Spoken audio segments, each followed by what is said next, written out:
The fog clung to the Northern California coastline like a shroud, thick and unforgiving, muffling the sound of Marcus's sedan as it wound through the pine-lined road.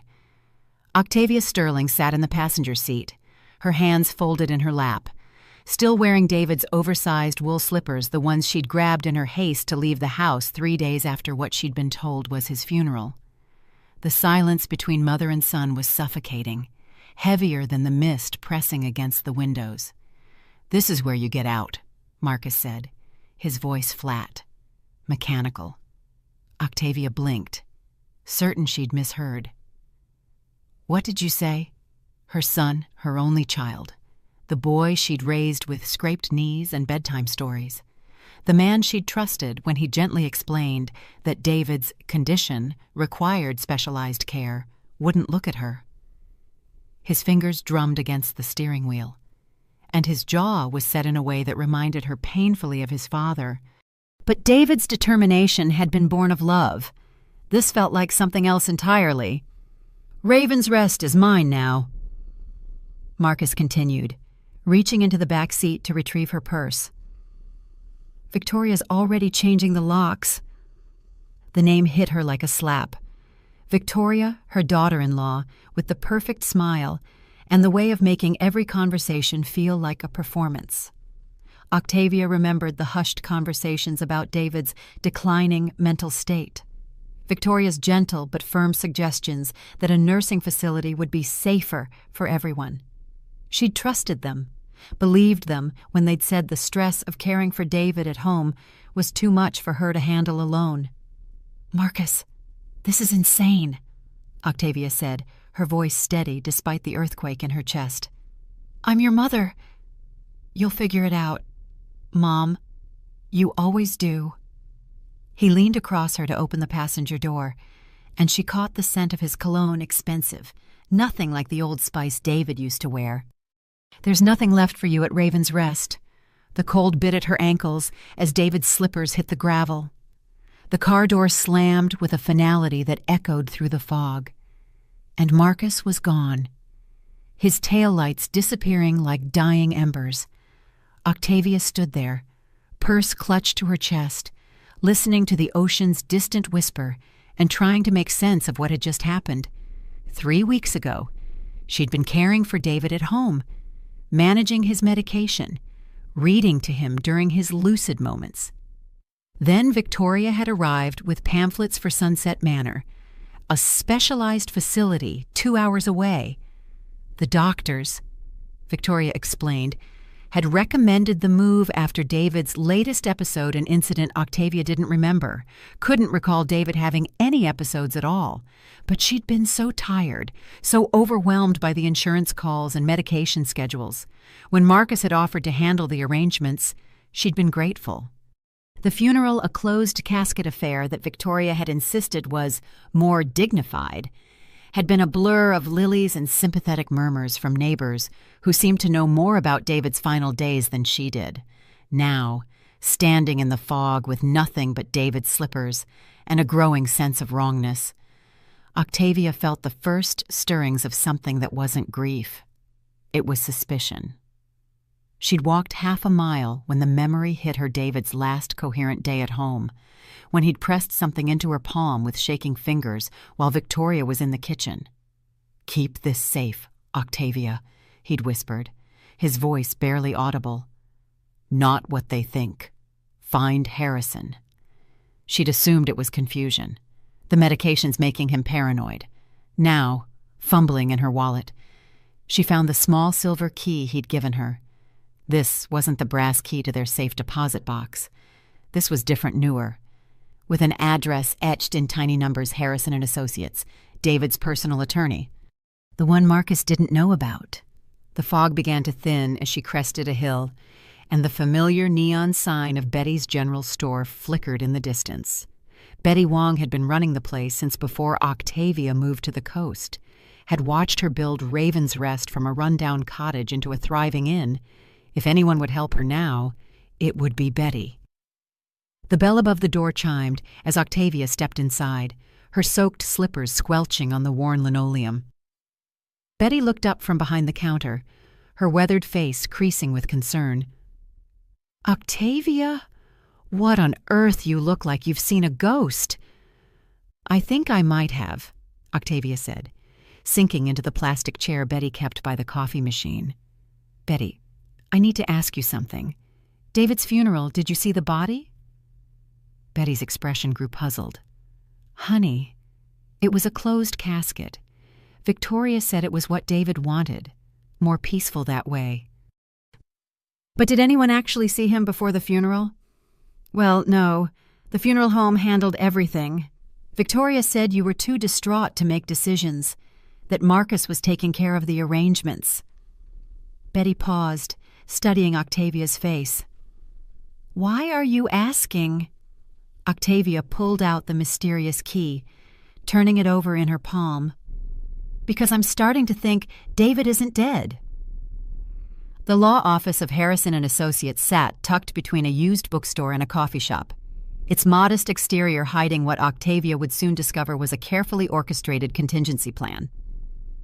Attorney James Harrison was a thin man in his 60s, with kind eyes behind wire-rimmed glasses and the patient demeanor of someone who'd spent decades handling delicate family matters. "Mrs. Ravens," he said, rising from behind his desk as Betty showed her in. "I've been expecting you, though I prayed it wouldn't come to this." Octavia's hand trembled as she placed the key on his desk. "Mr. Harrison, I think my husband might still be alive." Harrison's face went pale. He moved quickly to the filing cabinet in the corner, using the key to unlock a small strongbox. From it, he withdrew a thick folder and a sealed envelope marked "Emergency Only." "Your husband came to see me 6 months ago," Harrison explained, his voice grim. He was deeply concerned about Victoria's influence over Marcus, and he'd begun to suspect that she was planning something drastic. He wanted to ensure you'd be protected if the worst happened. The folder contained documents Octavia recognized, copies of their property deed, insurance policies, bank statements, but also things that made her blood run cold. Transfer forms with her forged signature, power of attorney documents she'd never signed, and most damning of all, commitment papers for Sunset Manor, authorizing David's involuntary placement due to severe dementia and risk of self-harm. "These are all forgeries," Octavia breathed, her finger tracing her supposedly own signature. "Your husband suspected as much. That's why he prepared this." Harrison opened the sealed envelope and withdrew a letter in David's careful handwriting, along with a small recording device. The letter was brief but devastating, Octavia.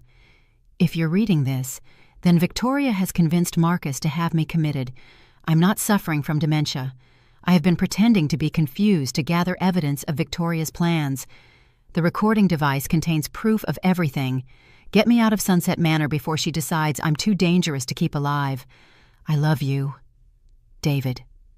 With shaking hands, Harrison activated the recording device. David's voice filled the room, clear and lucid, recounting weeks of conversations he'd overheard between Victoria and Marcus. "She's been researching nursing homes for months," David's recorded voice explained. "She found one 2 hours away where the staff can be bribed to over-medicate patients. She told Marcus I was becoming violent, that I didn't recognize you anymore. She's convinced him that committing me is an act of mercy." The recording continued, David's voice growing weaker but more urgent. "She's been slipping sedatives into my evening medication for weeks, making me groggy during the day so Marcus would see the symptoms she described. She plans to increase the dosage once I'm committed, until I'm completely docile. And once you're out of the way, Octavia, she'll arrange for an accident to make sure I never recover." Octavia felt the room spinning around her. "He's alive. David is alive, and I left him there. I believed them when they said he was dead." "The funeral was elaborate theater," Harrison confirmed. "Victoria hired actors to play funeral home staff. The casket was empty except for bags of sand to simulate weight. She needed Marcus to believe his father was truly gone, so he wouldn't have any reason to visit the nursing home. "How long do we have?" Octavia asked, her mind already racing ahead to rescue plans. Harrison's expression was grave. "According to David's last message, he's been calling my office using a smuggled phone whenever he can. Victoria is planning to visit him next week to increase his medication for his own comfort. I believe she intends to kill him then and claim his heart finally gave out." Octavia stood, her grief transforming into fierce determination. "Then we get him out before she has the chance." The drive to Moonrise Cottage gave Octavia time to process the enormity of what she'd learned. David wasn't dead. Her husband, her partner of 35 years, was trapped in a nursing home, probably confused and frightened, wondering why she'd abandoned him to Victoria's mercy. The cottage was everything the realtor had promised rundown, isolated and available immediately, but it wasn't meant to be a refuge anymore. It was a safe house, a place to bring David once they freed him from Sunset Manor. As she signed the lease with cash from the emergency account Harrison had helped her access, Octavia began formulating a plan. She couldn't simply walk into the nursing home and demand David's release. Victoria had legal guardianship papers, forged but convincing. She needed evidence of the fraud, proof that David was being held against his will. That evening, she called Sarah Mitchell, the investigative journalist Betty had recommended. Sarah arrived within an hour, her eyes bright with the hunger of someone who'd been tracking a story for months. "I've been investigating Sunset Manor for 2 years," Sarah explained as they sat in the cottage's dingy kitchen.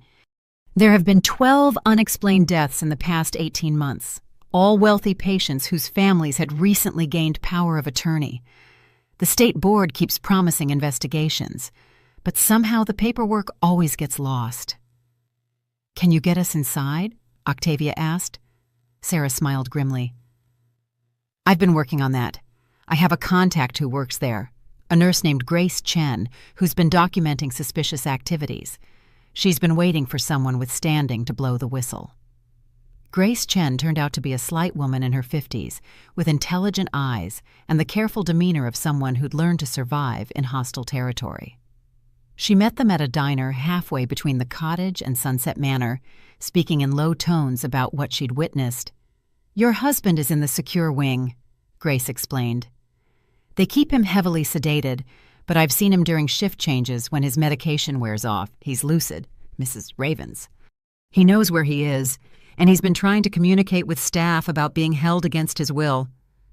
"What kind of security does the facility have?" Sarah asked, taking notes.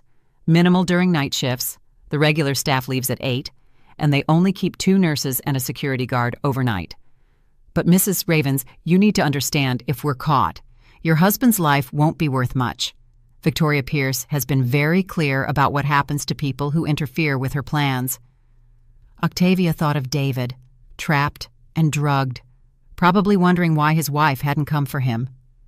"What do you need me to do?" The plan they developed over the next week was audacious in its simplicity.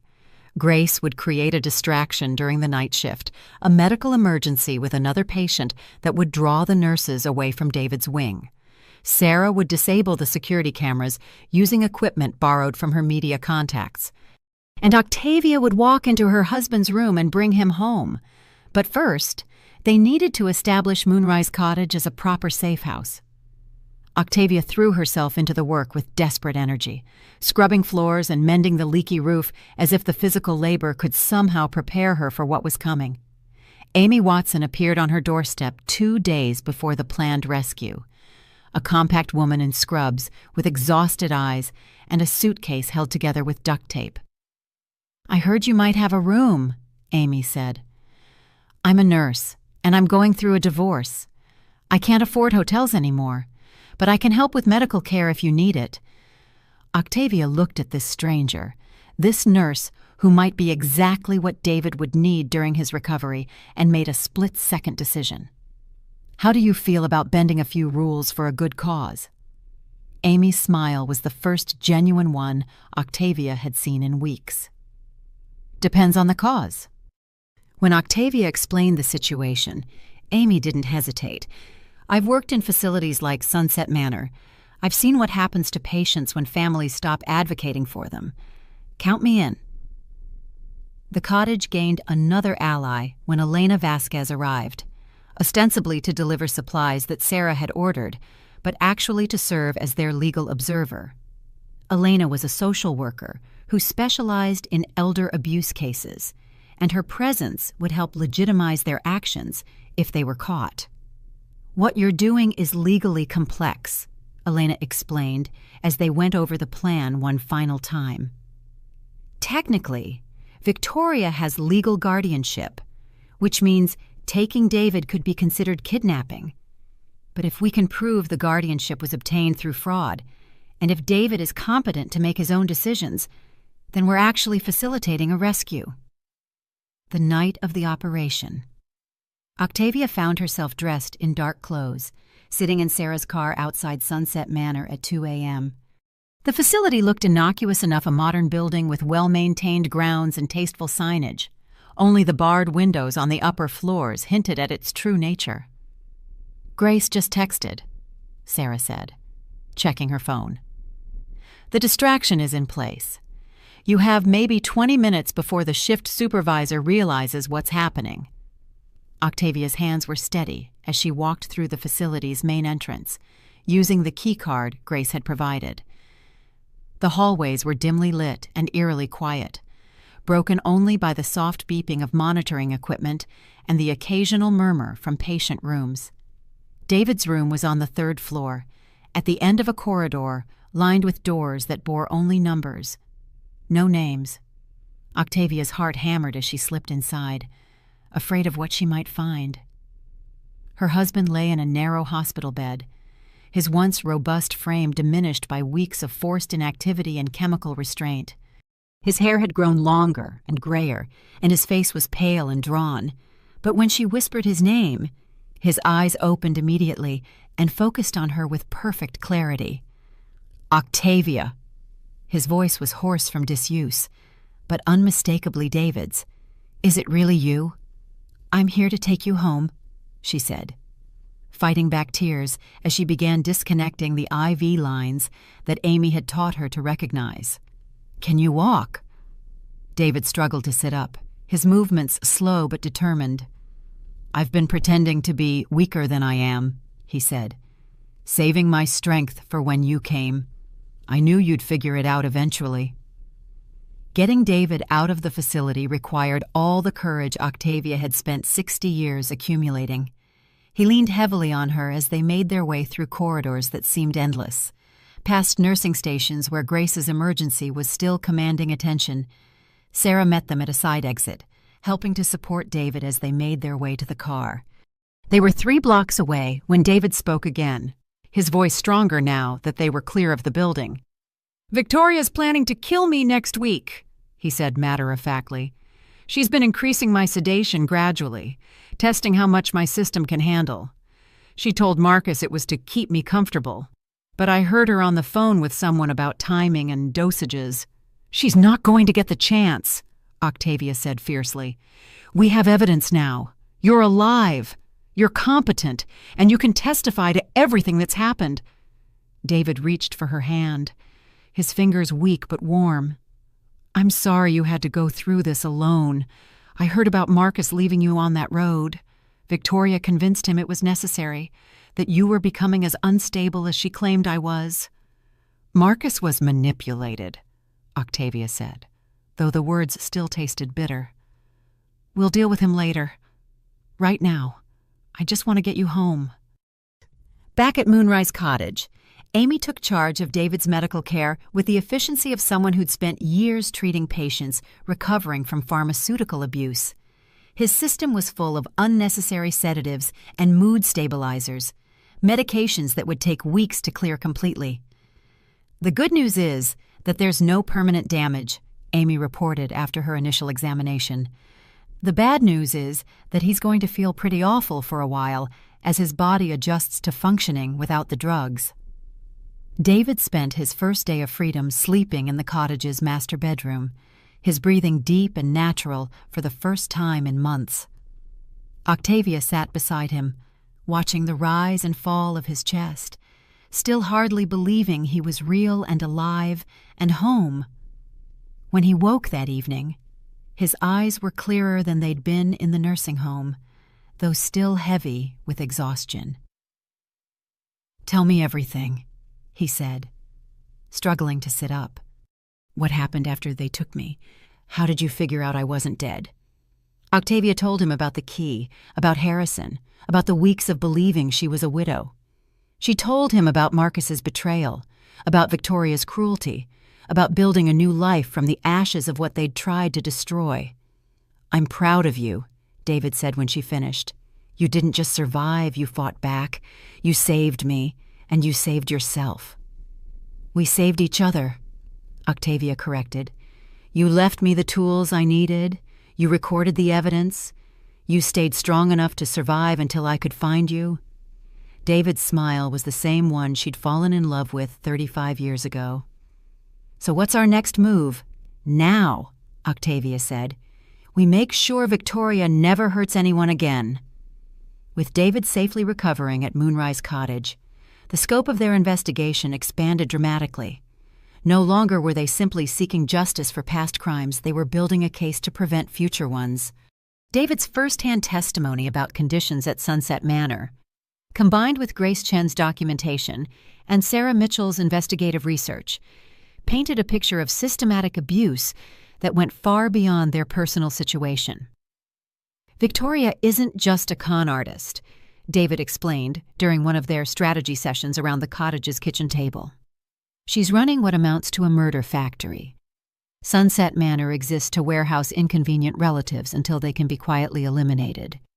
Amy, who had been researching the medications David had been given, looked up from her laptop with a grim expression. "The combination of drugs they were using on you would have caused organ failure within another month. Slow enough to look natural, but absolutely fatal." Elena spread out charts she'd been creating, mapping connections between Victoria, Sunset Manor, and at least a dozen suspicious deaths over the past 2 years. She's been targeting families with significant assets, usually those dealing with recent health crises or family conflicts. She poses as a care coordinator or family friend, gains the trust of adult children, then gradually convinces them that their parent needs specialized care. Sarah had been working her network of contacts in law enforcement and had uncovered something even more disturbing. Victoria isn't working alone. She's part of a larger organization that specializes in what they call inheritance acceleration. They have people in nursing facilities, funeral homes, legal offices, even some hospitals. It's a completely integrated operation. The revelation that Victoria was part of a criminal network rather than a lone predator changed everything. They weren't just fighting for David and Octavia's family. They were potentially exposing a conspiracy that had killed dozens of people and stolen millions of dollars. "We need to move carefully," Elena warned. "If Victoria realizes we're onto the larger operation, she might decide to cut her losses and disappear. Or worse, she might try to eliminate the witnesses." That's when Marcus called. Octavia almost didn't answer when she saw his name on her phone, but David encouraged her to take it. Their son's voice was strained, almost panicked. "Mom, something's wrong. Victoria's been acting strange, talking about taking a vacation, liquidating assets. She's been asking me questions about Dad's insurance policies, about whether there might be any legal challenges to his death certificate.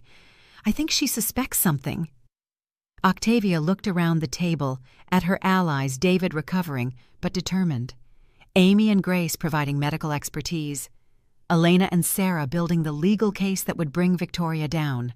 For the first time since this nightmare began, she felt ready to stop running and start fighting. "Marcus," she said, "I need you to listen very carefully to what I'm about to tell you, and I need you to decide right now whether you're going to help us or help her." The silence on the other end of the line stretched long enough that Octavia wondered if he'd hung up. When he finally spoke, his voice was small and broken. "Is Dad really alive?" "He's sitting right here next to me," Octavia said. Victoria had him committed to a nursing home under false pretenses. She's been slowly poisoning him for months while you believed he was dead. The sound Marcus made wasn't quite a sob, wasn't quite a scream. Oh God, Mom, I'm so sorry. I thought... She showed me medical reports, death certificates. She said you were having a breakdown, that you needed space to grieve. I thought I was protecting you. You were manipulated, David said, speaking directly into the phone. Son, Victoria is a professional. She's done this to other families. The important thing now is that you help us stop her. What do you need me to do? Over the next hour, they outlined a plan that would require Marcus to play a dangerous double game. He would continue acting as Victoria's ally while secretly gathering evidence and keeping them informed of her movements. It was risky if Victoria suspected his loyalty. She was certainly capable of violence, but his position as her supposed partner gave him access to information they needed. She's planning something for this weekend, Marcus reported. She's been talking about visiting Dad, visiting the cemetery. I mean to pay her respects. But she's also been researching burial laws and cremation procedures. I think she's planning to destroy evidence. The pieces fell into place with horrifying clarity. Victoria intended to have David's supposedly buried body exhumed and cremated, eliminating any possibility that forensic evidence could later prove he was still alive. It was a perfect way to cover her tracks, and it suggested she was preparing to flee. We're out of time, Elena said. We need to move now, before she can destroy the evidence or disappear. David, despite Amy's medical concerns about his condition, insisted on being part of the final confrontation. Victoria needs to see that her plan failed completely, he said. She needs to know that she didn't break us. The plan they developed was elegant in its directness. They would force a meeting with Victoria in a controlled environment, the cottage, where they had the advantage of familiar territory and multiple witnesses. Marcus would bring her there under the pretense of needing her help with some final details of David's estate. Once she was there, they would confront her with David's living presence and the evidence they'd gathered. The goal is to get her confession on record, Sarah explained, testing the recording equipment they'd set up throughout the cottage's main room. With David alive to contradict her claims and Marcus willing to testify about her manipulation, we should have enough to not only clear your names, but to bring down the entire network. Grace had volunteered to be nearby in case medical assistance was needed, either for David or for Victoria if the confrontation went badly. Elena would serve as their legal observer, ensuring that everything they did followed proper procedures. Amy would monitor David's condition throughout the encounter. The morning of the confrontation, Octavia woke before dawn to find David sitting on the cottage's front porch, watching the sun rise over the ocean. Despite everything he'd been through, despite the weeks of drugged captivity and the ongoing effects of pharmaceutical withdrawal, he looked more like himself than he had in months. "Are you ready for this?" she asked, settling into the chair beside him. "I've been ready since the day they locked me up," he said. "I've had nothing but time to think about what I wanted to say to her, what I wanted her to know about what she stole from us." What did she steal? David considered this carefully. "Time," he said finally. "Weeks of our life together that we can never get back. Trust between you and Marcus that will take years to rebuild. Peace of mind that might never fully return." He paused, then smiled with something that wasn't quite forgiveness, but wasn't hatred either. "But she didn't steal us. We're still here. We're still together. In the end, that's what matters." At noon exactly, Marcus's car pulled into the cottage's driveway. Through the window, Octavia could see Victoria in the passenger seat, looking calm and composed as always. She had no idea that she was walking into the destruction of everything she'd worked for. "Showtime," Sarah murmured, activating the recording equipment. Octavia opened the door before they could knock, stepping aside to let them enter. Victoria walked in first, her eyes immediately scanning the room with the predatory awareness of someone who'd learned to assess threats quickly. "Octavia," she said, her voice carrying its usual note of condescending sympathy. "Marcus said you needed help with some final arrangements for David's estate. I hope you're not still having trouble accepting." She stopped mid-sentence as David stepped out of the bedroom, moving slowly but steadily, very much alive and very much present. The color drained from Victoria's face as if someone had opened a valve. Her carefully maintained composure cracked, then shattered completely. "That's impossible," she whispered. "You're dead. I watched them bury you." "You watched them bury an empty casket," David said, his voice steady and clear. "While you had me drugged and imprisoned in Sunset Manor, slowly poisoning me while my wife grieved for a dead man." Victoria's eyes darted around the room, taking in the recording equipment, the assembled witnesses, the careful preparation that had gone into this moment. Her face cycled through shock, rage, and calculation before settling into something cold and dangerous. "You have no idea what you've interfered with," she said, her voice dropping to a hiss. "This is bigger than your little family drama. There are people involved who don't appreciate loose ends." "We know about the network," Elena said calmly. "We know about the other families, the other nursing homes, the whole operation. It's over. Victoria." For a moment, Victoria looked like she might try to run or fight. Then, perhaps recognizing that she was outnumbered and outmaneuvered, she sank into one of the cottage's wooden chairs. "You think you've won something," she said, her voice bitter. "You think this changes anything? There will always be people like me, and there will always be people like you trusting, naive, too attached to your precious families to see the truth about how the world really works." "Maybe," Octavia said, "but there will also always be people willing to fight back, people who choose love over greed, who build instead of steal, who protect instead of prey. And in the end, we're stronger than you are." Marcus, who had been standing frozen by the door, finally found his voice. "Victoria, all those times you said Dad was getting worse, that he didn't recognize us, you were lying about everything. I was protecting you from a painful truth," Victoria said. But the manipulation in her voice was transparent now, her techniques exposed and powerless. "Your father was dying anyway. I just made it easier for everyone."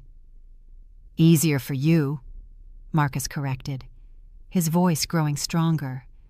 "You made it easier for you to steal from us, to destroy our family, to turn me into someone who would abandon his own mother." The confession that followed was everything they'd hoped for, and more. Perhaps because she knew the game was up. Or perhaps because 30 years of predatory behavior had left her incapable of genuine emotion. Victoria detailed her crimes with clinical precision. She described the network of corrupt officials and compromised facilities, the methods used to identify and isolate vulnerable targets, the systematic process of asset transfer and evidence destruction. Sarah's recording equipment captured every word, every damning admission, every detail that would help law enforcement dismantle the entire operation. By the time the police arrived, Elena had called them as soon as Victoria began confessing they had enough evidence to charge her with kidnapping, fraud, elder abuse, conspiracy, and attempted murder. The recording would also provide crucial intelligence for investigating the larger network and identifying other victims.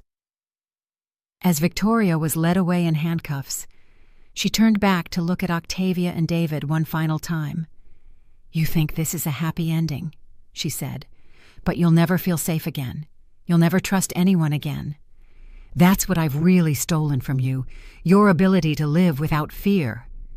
David stepped forward, his arm around Octavia's waist, his voice calm but firm. "You're wrong," he said.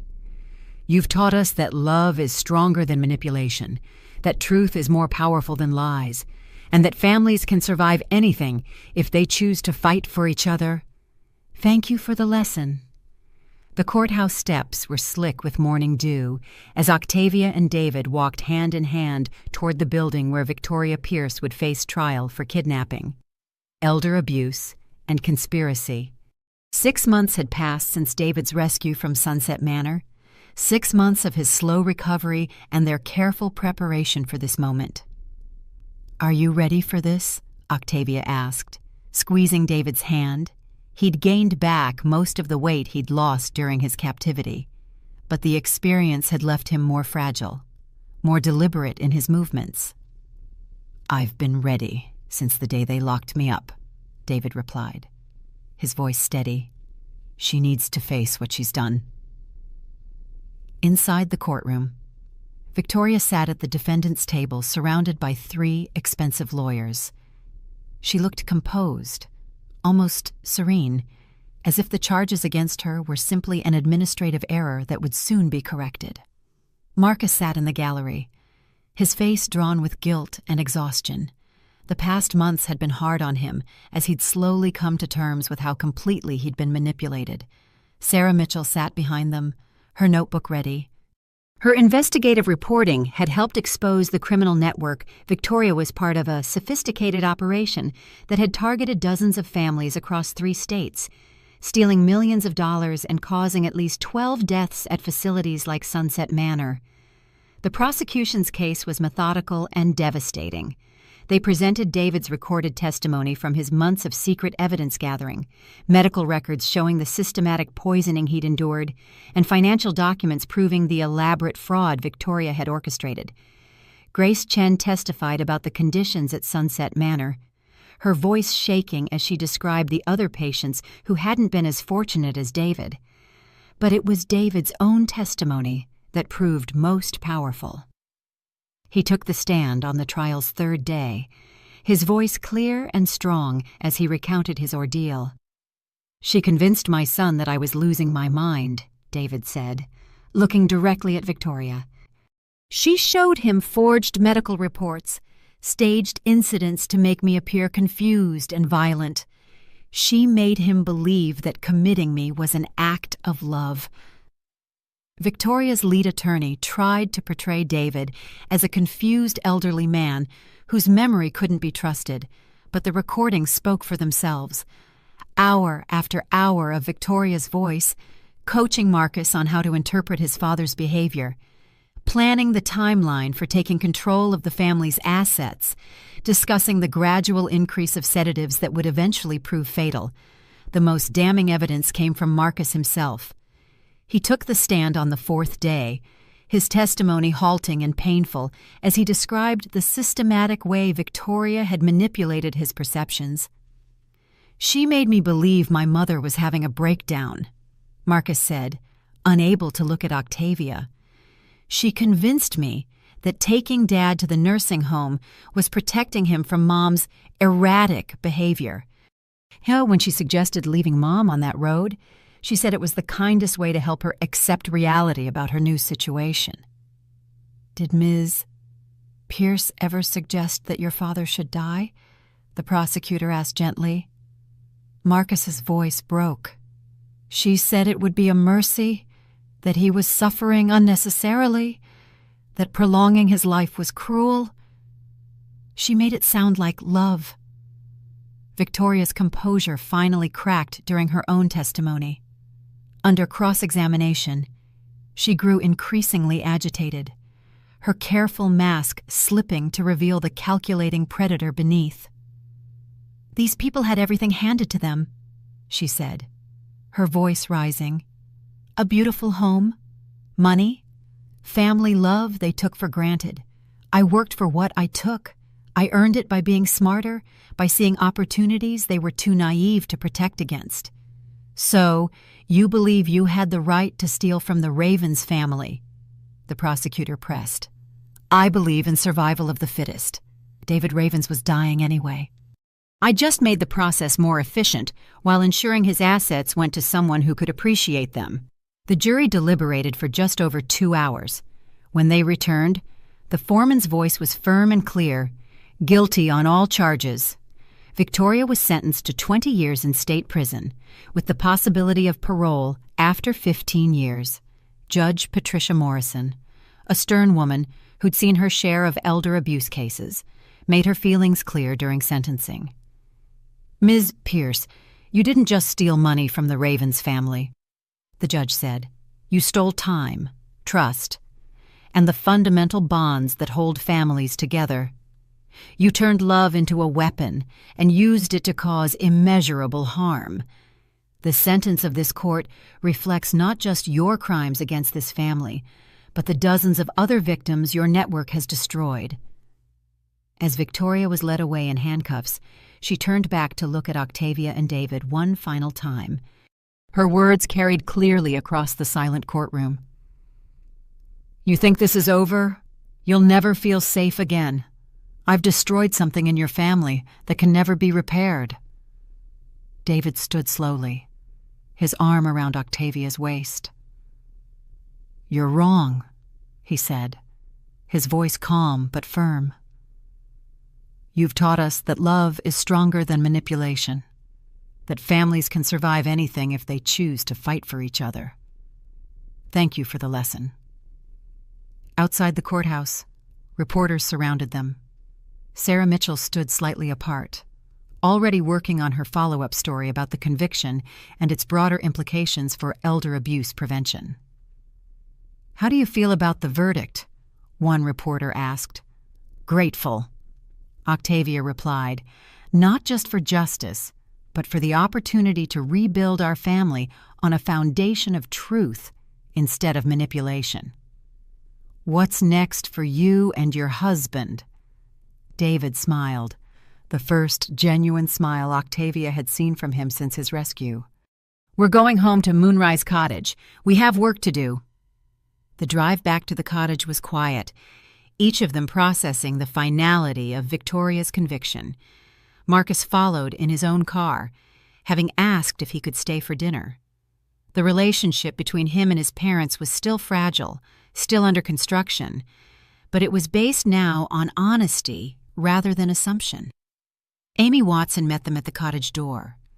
Her nurse's uniform replaced by casual clothes that marked the end of her shift caring for David during his recovery.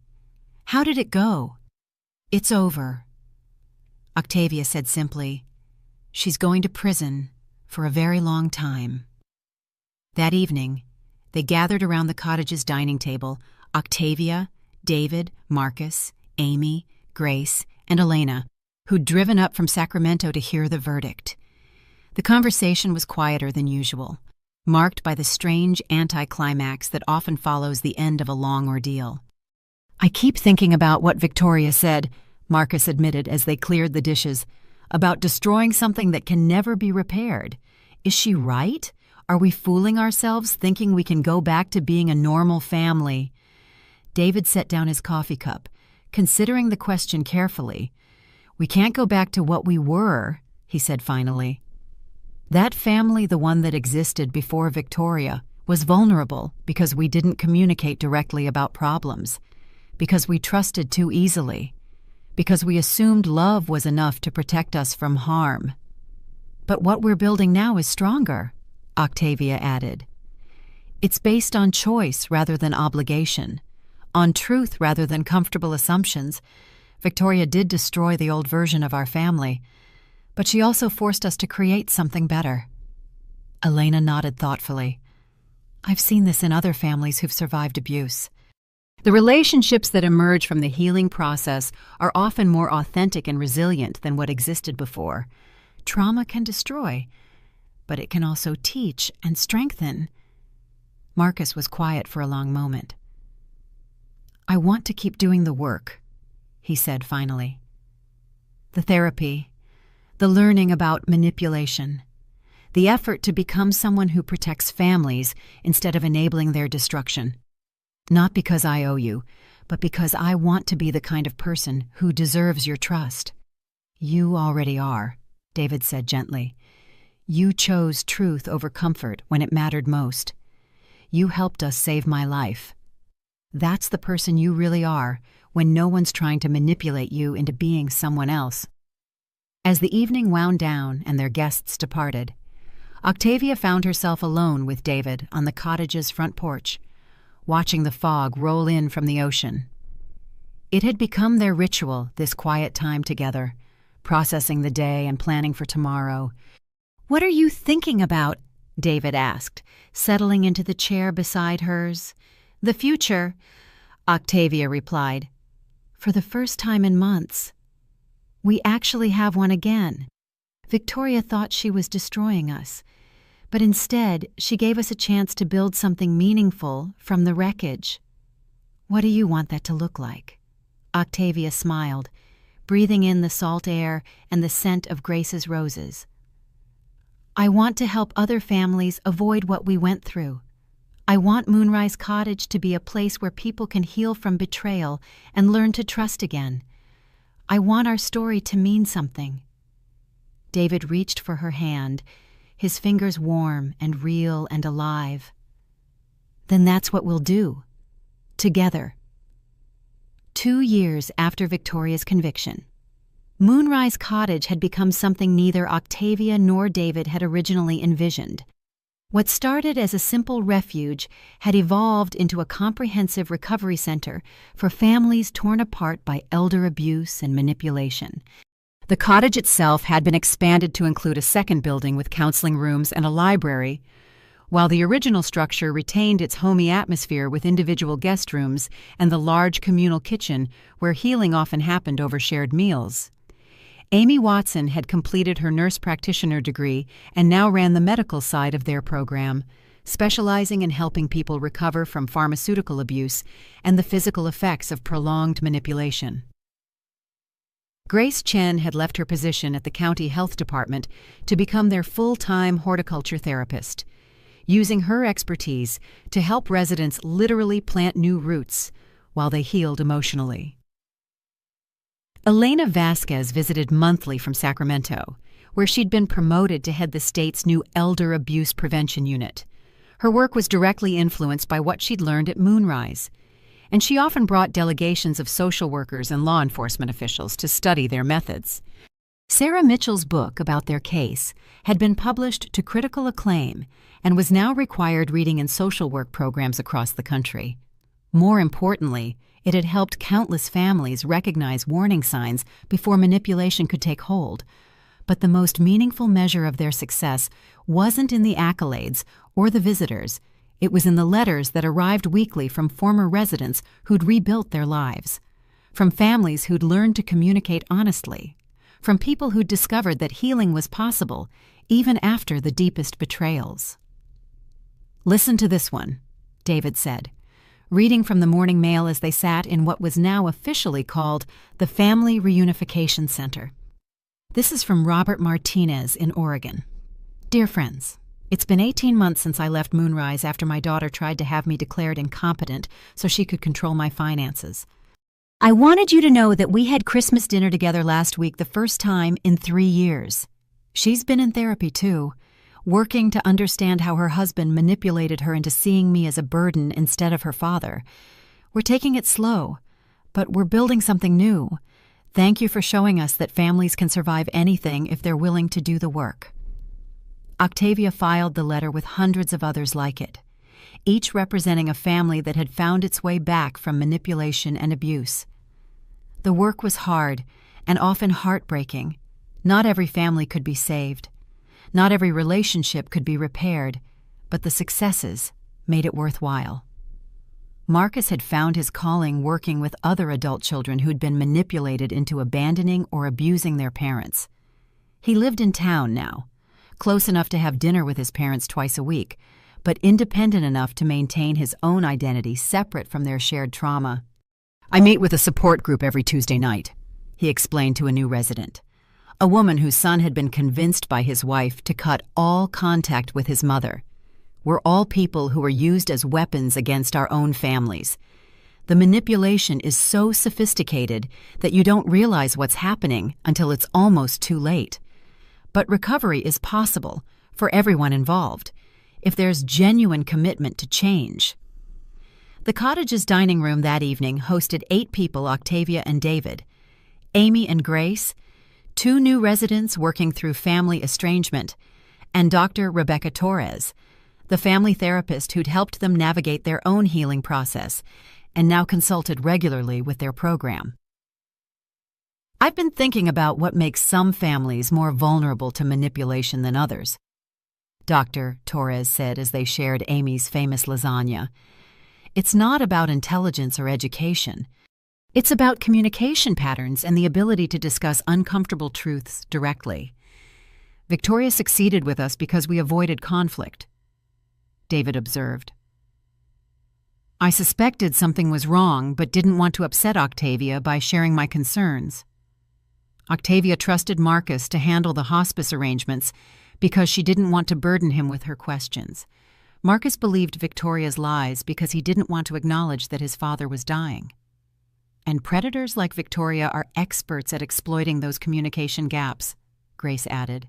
They insert themselves into the silence between family members and fill it with their own version of reality. One of the new residents, a man in his 70s, whose daughter had isolated him from his grandchildren, looked up from his dinner. How do you learn to trust again? How do you know if someone's genuinely trying to help or just manipulating you more skillfully? You start with small things, Amy replied. You test people's reactions when you set boundaries, when you disagree with them, when you need something they might not want to give. Manipulators reveal themselves pretty quickly when they can't control your responses. And you remember that healthy relationships can tolerate questions, Octavia added. Victoria always had explanations for everything, always made us feel guilty for doubting her. People who genuinely care about you want you to ask questions, want you to feel secure in your understanding of what's happening. After dinner, as had become tradition, Octavia and David walked through Grace's expanded garden before settling on the front porch to watch the sunset. The roses were in full bloom, their scent mixing with the salt air to create something that always made Octavia think of hope and new beginnings. Do you ever wonder what Victoria is doing in prison? David asked, breaking the comfortable silence. Sometimes, Octavia admitted. Octavia, I hope she's getting help, learning to build something instead of just stealing from others. But mostly I try not to think about her at all. She's had enough of our energy. Do you think she knows what she created here? That her attempt to destroy us led to something that's helping hundreds of other families? Octavia smiled, watching the last light fade over the ocean. I hope so. I hope she understands that love really is stronger than manipulation, that building is more powerful than destroying. But whether she learns that lesson or not, we're living proof of it. A light went on in one of the guest room windows, probably the newest arrival. A woman whose adult children had been convinced by her new husband to have her declared mentally incompetent so they could control her estate. Tomorrow there would be legal consultations and family therapy sessions and the patient work of untangling truth from manipulation. But tonight, it was enough to sit in the garden they'd grown together, surrounded by evidence of lives rebuilt and families restored, knowing that they'd transformed Victoria's cruelty into something beautiful and healing. What's our next project? David asked, taking her hand. I want to start a training program.